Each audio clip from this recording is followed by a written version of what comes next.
Aquesta és una caminada que va començar a l'aparcament que hi ha als plans de la Vinya Nova per anar en direcció de Can Jorba i pujar pel camí de la Palomera, un camí molt ben marcat, de color vermell, bastant erosionat,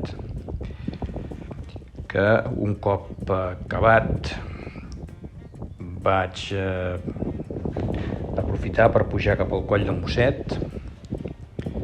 Des del Coll del Mosset tenia unes pistes espectaculars del que volia fer, que era el Serrat del Faraó. Des de Coll del Mosset vaig baixar per agafar el camí del Cabrit. Vaig fer uns centenars de metres del camí del Cabrit fins que vaig arribar a la canal, est, que puja cap al Coll del Faraó. Aquesta canal està en principi marcada de color verd, va per entre una torrentera, fins que arriba un punt en què hi ha un palat de roca força dreta a la que has d'anar pujant grimpant, sempre mirant de situar-te al final cap a l'esquerra, que és on hi ha una zona arbrada que et porta al coll. Des del Coll del Faraó podem veure primer l'Agulla de la Tempestat, al seu costat dret l'Agulla Verge de Lourdes, els ous del Faraó i la rampa a la que caldrà pujar per accedir a la carena aquí a dalt. Aquí es pot veure la canal per la que he pujat fins al Coll del Faraó i l'espectacular imatge que dona el Faraó. Cap a la dreta es pot veure el que és el Serrat Occidental del Serrat del Faraó, al que també aniré. Des de la roca del Serrat del Faraó Occidental, a la que s'accedeix amb una senzilla grimpada, es té una molt bona visió de tot el sector de Montserrat que ens envolta, especialment de la zona dels Frares Encantats, en la que es pot distingir clarament la figura del lloro i al seu costat esquerre la monja, les roques dels Aurons, les Finys, les roques del Salt de la Nina, els Ecos, el Serrat del Patufet, l'Agulla de Tempestat i el Montgròs al seu darrere. També veiem els plecs del Llibre, l'Agulla Verge de Lourdes, els ous del Faraó, la rampa que es permet pujar cap dalt i es poden veure molt bé les coves que hi ha en el Faraó, la primera de les quals sembla ser que és accessible, encara que jo no, la veritat és que no hi he provat d'anar-hi.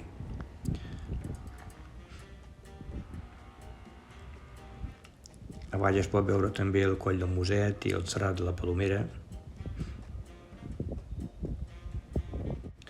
Aquí estan identificades algunes de les agulles d'aquest serrat. Per arribar a la curta carena que hi ha als ous del Faraó cal grimpar per aquest dret tram de roca. Des de la carena que hi ha dels ous del Faraó es pot veure l'Agulla de la Tempestat i l'Agulla de la Verge de Lourdes, que és cap on em dirigiré ara, flanquejant-les per sota per continuar caminant pel Serrat del Faraó.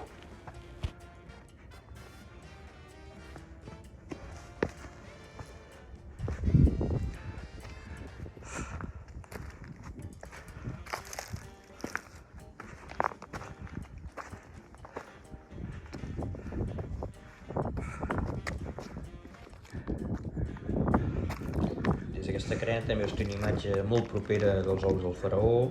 El Faraó es veu darrere i més cap allà es veu la roca del Serrat del Faraó Occidental.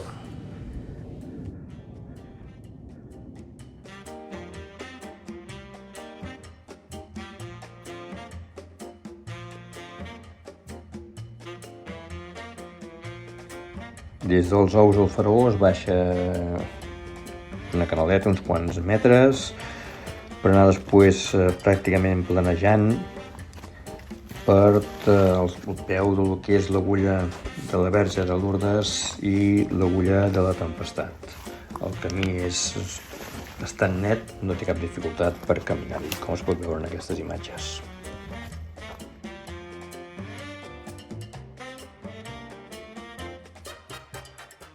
Quan estàs entre la Culla de la Tempestat i la punta oest del Serrat del Faraó, cal tirar amunt per anar a buscar una canaleta que té una cinta que t'ajuda a pujar l'últim tros, que és bastant dret, aquesta canal. Arribes a un coll, el que l'altre cantó doncs és molt dret i la mateixa cinta t'ajuda a baixar.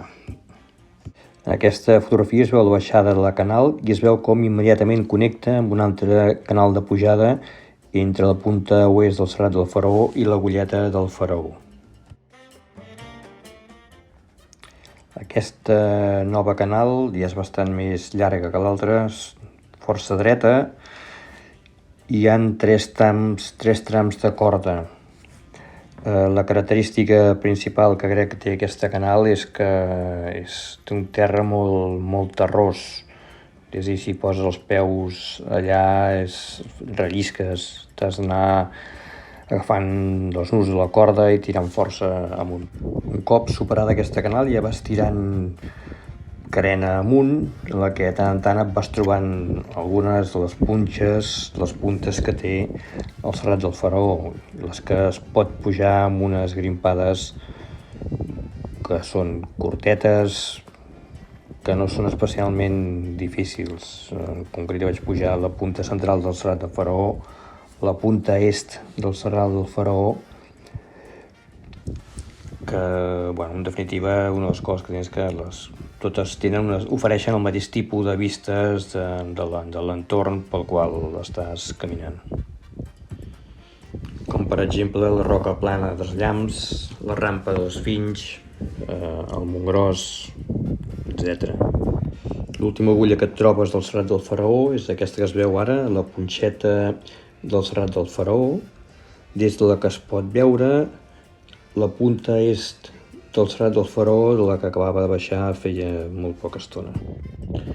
Mentre anava a agafar o a buscar el camí que porta al Coll de les Comes cap al Montgròs, vaig aprofitar per pujar al mirador del Serrat del Cabrit. Com es pot veure amb les imatges, és un altre pic que té unes panoràmiques espectaculars de tota la zona que l'envolta. És per estar-s'hi una bona estona contemplant la quantitat d'agulles i agulles que hi ha en tot aquest sector.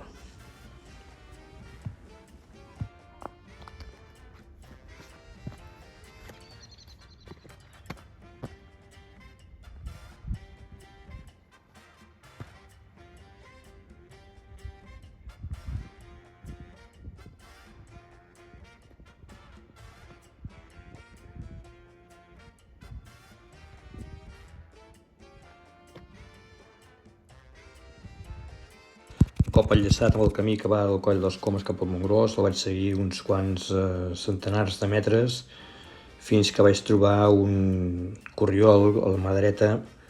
Em va costar de trobar, que em va permetre enllaçar amb el camí dels Ecos.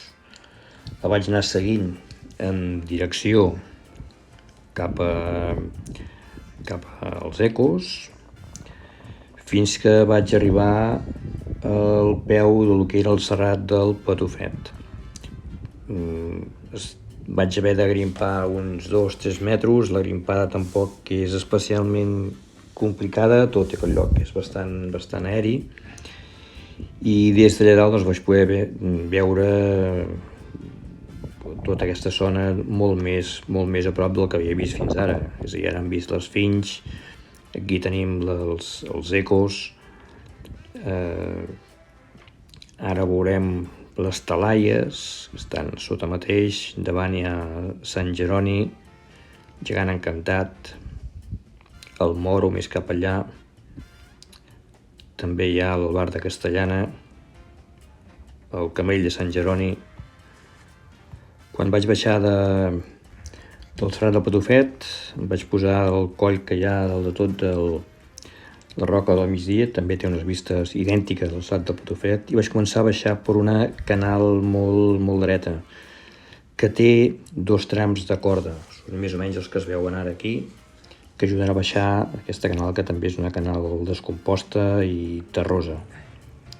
Al final vas enllaçar amb el que és el camí que porta pel pas de la Salamandra cap al cim del Montgròs.